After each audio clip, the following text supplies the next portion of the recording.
High বন্ধুরা, সবাই কেমন আছো? আশা করি খুব ভালো আছো। আমিও আছি। ভালো না থাকলেও বলেছি না, ভালো আছি বলতে হয়, তাই বলবো। তো আমি আজকে দেখলাম ইউটিউবে প্রচুর রকম ঝড় উঠেছে। দেখলাম বলতে কিছু কিছু ক্লিপিং আমার কাছে এসছে, বা তোমরা অনেকে আমার লাইভেও কমেন্ট করছিলে, বাট আমি বুঝতে পারিনি ব্যাপারটা কী বা কী বৃত্তান্ত কী হয়েছে, আমি অত কিছু বুঝিনি। আর সত্যি বলতে আমি কন্ট্রোভার্সিটা ছেড়ে দিয়েওছি, আর আমি চাইও না কোনো কন্ট্রোভার্সি কাউকে নিয়ে করতে, কিন্তু দেখলাম প্রতি একটা অ্যাকাউন্টে আমার নাম ঘুরে বেড়াচ্ছে, মানে যেখানে আমি আর কন্ট্রোভার্সির মধ্যেই নেই। তো প্রত্যেকের ক্ষেত্রেই বলবো, যারা বলছো আমার নাম নিয়ে এখন কথা বলছো, আমি এই কথাগুলো অনেক আগেই বলেছিলাম যে তোমরা নিজেরাই বিশ্বাস করোনি বিষয়গুলোকে নিয়ে, তো আজ বুঝতেই পারছো। তো এখানে পার্টিকুলারলি আমি একজনের কমেন্টের উত্তর দেবো, ওয়ার্ল্ড, বাকিটার বলছি না। উনি বললো যে কি আমি সেই খেকি নাকি ওনাকে বলেছে যে আমি নাকি ওর মেয়েকে বোতল বোতল মদ খেয়াতে নিয়ে যেতাম, এই সে হ্যানতাম।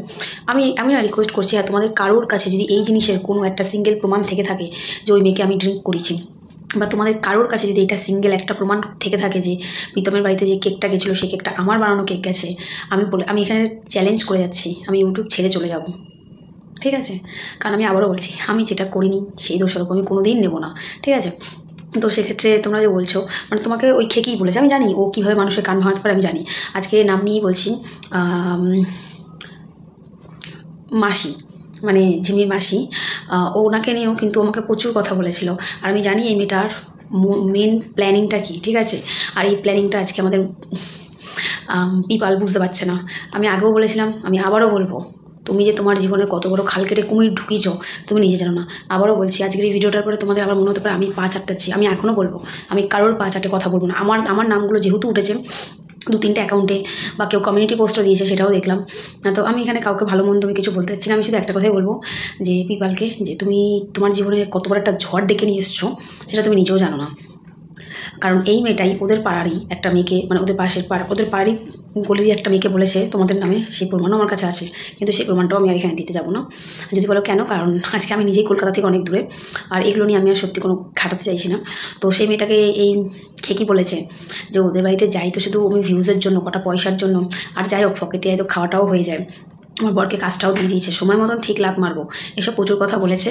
বা তোমরা জানি না কে কে দেখেছো, ওই মেয়েটা কোনো একদিন আমার লাইভেও এসে বলেছিল যে আমি তো অবাক হয়ে গেছি দিদি, ও পালবাড়িতে গিয়ে এত ভালো মানসিকতা করে, কিন্তু আমাদের কাছে তো কত বদনাম করে তাদের নামে। আমি জানি না তোমরা সেই লাইভে কে কে ছিলে, এই ধরনের কথা আমার কাছে সে মেয়েটা বলেছিল। তারপরে তো ফোনেও কথা, মানে ফোনে বলতে মেসেজও আমাকে বলেছে অনেক কথা। তো আমি এটাই বলবো, নিজের সংসার, নিজের স্বামী, নিজের ভাই বোন, বাবা মা, বাবা ছাড়ো, বাবা তো নেই, মা, সবাইকে নিয়ে বাঁচতে চাইলে বাইরের এই থার্ড পার্সনগুলোকে ছাড়ো, ঠিক আছে? আর তোমার মেয়ে কেন এই মেয়ের সাথে এত ঘনিষ্ঠ হয় সেটা তুমি খুব ভালো মতন জানো।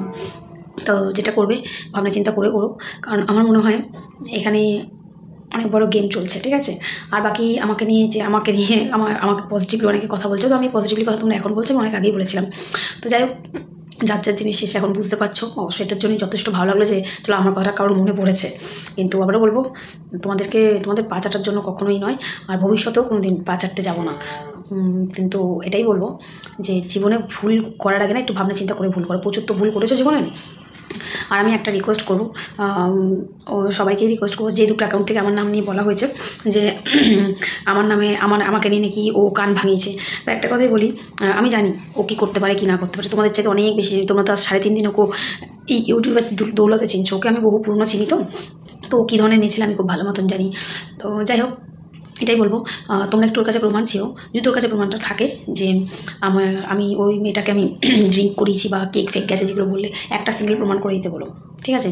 আর ওর খাতা আমি খুলতে শুরু করলে ওর বেঁচে থাকা চাপ হয়ে যাবে। আগে বলেছিল না ভিডিওতে এসে আমাকে বাঁচতে দাও, আমার সংসার নষ্ট হয়ে যাবে, আমার হয়ে যাবে সে যাবে, আমি কিন্তু ছেড়ে দিয়েছি। আর আমি চাইও না ওর মতন যেমন আছে থাকুক, কিন্তু যেহেতু আজকে 2-3টে অ্যাকাউন্ট থেকেই দেখা যাচ্ছে যে আমার নামে নাকি কান ভিসিয়েছে ও, তো তার জন্য আমাকে কথাটা বলতে হলো।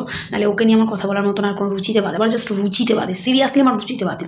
আমি ওকে নিয়ে কথা বলতে আমার গা গিটগিট করে, আমার ইচ্ছে করে না। আর আজকে আমি নিজে বহুত প্রবলেমের মধ্যে নিজে যাচ্ছি, নিজে সাফার করছি, তো সেখান থেকে আমার আর ইচ্ছে নেই কাউকে নিয়ে কন্ট্রোভার্সি করার, নাই বা কোনো ইচ্ছা আছে কাউকে নিয়ে কোনো কথা বলার, আমার ইচ্ছে নেই। কিন্তু যেহেতু আমাকে নিয়ে কথা উঠেছে, বা একজন তো কমিউনিটি পোস্টে দেখলাম ডাইরেক্ট আমার নামও লিখেছে, তো সেক্ষেত্রে তার ক্ষেত্রে এটাই বলবো যে বেকার বাইরের দোষারোপ করে আর লাভ নেই, নিজের ঘরটাকে সামলাও।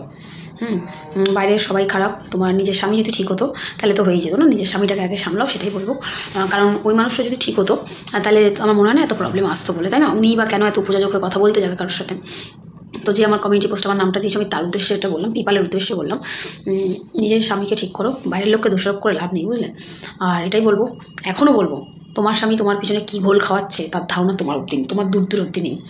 আমি এখানে মুখ খুলতে শুরু করলে ঝড় উঠবে, ঝড়, ঠিক আছে? তো সেই ঝড়টা উঠাতে চাইনি বলেই আমি চুপচাপ হয়ে গেছি। থাক বাবা, যার যার মতন শেষে সংসার করুক, যা করুক করুক, আমি আমার মতন করে আমি যেমন পাবো তেমন ব্লগ দেবো। মানুষের যেরকম দেখার যারা দেখবে, যারা না দেখার দেখবে না। কিন্তু আর যে খাল কেটে কুমিরটা যেটা ঢুকিয়েছো ঘরে, তার জন্য তোমাকে প্রচুর আফসোস করতে হবে। একটা জিনিস মাথায় রেখো, যাকে নিয়ে আজকে তুমি বলছো তোমার 19 বছরের স্বামী তোমার আপন হয়নি, এ তোমার কে যে তোমার আপন হবে? তোমার বোনের নামে কিন্তু আমার কাছে প্রচুর নোংরা কথা বলেছেন, ঠিক আছে? কিছুদিন আগে তোমার বোনও দেখলাম ভিডিও করে আমার কাছে ক্ষমা চেয়েছে।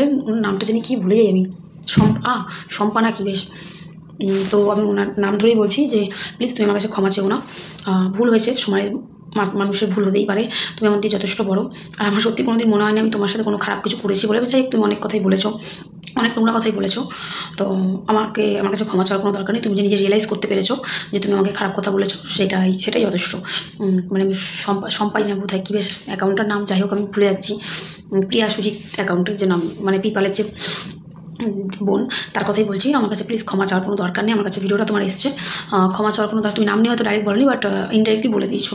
তো ক্ষমা চেয়ে আর নিজেকে ছোটো করার কোনো প্রয়োজন নেই। তুমি তোমার নিজের রিয়েলাইজটা যে করেছো, এটাই যথেষ্ট আমার কাছে, আর কোনো কিছু দরকার নেই। আর এটাও খুব সত্যি কথা, তোমার নামে আমাকে অনেক নোংরা কথা বলেছে, আর নিজের আজকে বুঝতে পারছো তো ওই মেয়ে কী জিনিস। যাই হোক, আমি খারাপ হয়ে রইলাম, সবার কাছেই খারাপ হয়ে থাকতে চাই, বাট জানি না আজকে সব অ্যাকাউন্টে আমাকে নিয়ে এত ভালো কথা কেন আসছে। আমি আশা করিও না। তো এটাই বলবো, আমি যে কথাগুলো বলে গেছি কোনোদিন ভুল বলিনি, মিথ্যে বলিনি, যেটা বলেছি সেটা সত্যিই বলে গেছি। আর পিপালের উদ্দেশ্যে এখন একটাই কথা বলবো, আবারও একটা ভুল করতে চলেছো, সময় থাকতে নিজেকে শুধরে নাও। এই ভুলের মাসুলও কিন্তু তোমাকে মারাত্মকভাবে গুনতে হবে, ঠিক আছে? তো যে কুমিরটাকে ঢুকিয়েছো খাল কেটে, একবার নিজের রাতে নিশ্চিন্তে চোখ বন্ধ করে ঘুমিয়ে চিন্তা করো, ও তোমার জন্য কী করে যাচ্ছে, তোমার জন্য কী করে যাচ্ছ, আর ও তোমার পিছনে কী করে যাচ্ছে, তোমার তার আইডিয়া অবধি নেই, ঠিক আছে? প্রমাণ সবার কাছে থাকে, সবার কাছে সব প্রমাণ থাকে, কেউ দেয় না, আর আমি তো দেবই না, কারণ আমি আজ সব থেকে অনেক দূরে, আমি নিজেকে দূরে রাখতে চাই। আর এইগুলো নিয়ে আমি কোনো কথাও বলতে চাই না। নিয়াতে আমাকে নিয়ে কথা উঠেছে তাই বললাম। আর বাকি ওই খেকি অনেকে ফেট দেখলাম করছে যে আগুন জ্বালিয়ে দেবে ইউটিউবের আগুন। আমি শুরু করলে ইউটিউবে আগুন জ্বলবে না, কারোর সংসারে আগুন জ্বলবে, ঠিক আছে? ইউটিউবে আগুন জ্বলিয়ে কী হবে? ইউটিউব অ্যাকাউন্ট আছে কালেই, কিন্তু সংসারটা শেষ হলে কী হবে ভেবে দেখেছিস? তো সংসারে আগুন চলে যাবে। তো যার নিজেরই সংসারের এই অবস্থা, তার অপরকে নিয়ে এত বেশি কথা না বলাই বোধহয় ভালো। তুই কেন মাঝখানে ঢুকতে যাচ্ছিস এদের? হ্যাঁ, আমার নামটা উঠেছে তাই আমি ঢুকলাম। আমার নাম যদি কোথাও না ঢুকতাম, আমি উঠতামও না, আসতামও না, কিছু বলতাম না। আমার কোনো মন মানসিকতা কিছুই নেই এইসব নিয়ে কোনো কথা বলবার মতন, আমি বলতেও চাই না এত কিছু। যাই হোক, এখনও বলবো সবাই চেষ্টা করো কন্ট্রোভার্সিটাকে বন্ধ করো, কারণ এইভাবে চলতে থাকলে কন্ট্রোভার্সি কোনো দিন বন্ধ হবে না। তাই বলবো, রিকোয়েস্ট করবো, কন্ট্রোভার্সি বন্ধ করো। প্রত্যেকের জীবন আছে, প্রত্যেকে ভালো থাকো, নিজের মতন করে ব্লগ দাও। ঠিক ভুল নিয়ে আমরা প্রত্যেকে মানুষ। আর আমার বিরুদ্ধে কে কাকে উস্কেছে সেটা আমার ভালোবাসার মানুষ যারা তোমাদের কাছে আছে সবটা ক্লিয়ার, সবাই অ্যাকাউন্টেই দেখতে পাচ্ছ। আমি সত্যি ভাবতে পারিনি যে আমি জানতে পারবো এত কিছু আমার নামে। যাই হোক, আর কি হ্যাঁ, একজন কি বলেছে যে আমি কার টাকা নিয়েছি, কার বাড়িঘর লিখে নিয়েছি, কার বাবা আমার কাছে আসে টাকা নিতে। অ্যাকচুয়ালি আমি সত্যি বলছি, তোমাদের কারোর কাছে যদি এটার জন্য এই ব্যাপারটার কোনো প্রমাণ থেকে থাকে যে আমি কারোর টাকা নিয়েছি, কাউকে মেরে ফেলেছি, কারোর বাবা আমার কাছে আসে টাকা চাইতে, তো তোমাদের কাছে রিকোয়েস্ট করছি, যে বলেছে না তোমাদেরকে এই কথাগুলো, যাও না তার গলাটা গিয়ে চিপে ধরে বলো প্রমাণ দেব। আমি তো জানি তোমরা প্রমাণ ছাড়া কোনো কথা বলো না, তাহলে তোমাদেরকে এই খেকি আমার বিরুদ্ধে এই কথাগুলো বললো আর তোমরা বিশ্বাস করলে। কেন বিশ্বাস করলে? তোমরা তো প্রমাণ চাইতে পারতে, যে কী প্রমাণ আছে বল, কারণ কোনো প্রমাণের বেসিস ছাড়া তো এই ধরনের কথা কাউকে বলা যায় না। তো তোমাদের প্রমাণ চাওয়া উচিত ছিল, তাই না? আর যে কথার কোনো সত্যতা নেই সেটা নিয়ে বেকারই তোমরা না এখনও বলছো। তো তোমরা চাইলে ওর কাছে প্রমাণ ছিল যে হ্যাঁ আমি কাউকে মেরে ফেলেছি, কারোর জমি জমা নিয়ে নিয়েছি, তার বাবা আমার কাছে এসে টাকা চায়, এরকম সিঙ্গেল কোনো প্রমাণ তার কাছে যদি থেকে থাকে দিতে বলো প্লিজ। তোমাদের কাছে রিকোয়েস্ট, তোমরা আমাকে নিয়ে কোনো খারাপ কথা বলোনি, আমিও কাউকে নিয়ে কোনো খারাপ কথাই বলতে চাই না, শুধু এইটুকুনি বললাম, কারণ মিথ্যা অপবাদ আমি নিতে পারি না, চাইও না। তো যাই হোক, অনেক বড় হয়ে গেলো ব্লগটা, এত বড় করতে চাই। সবাই ভালো থেকো, সুস্থ থেকো, টাটা।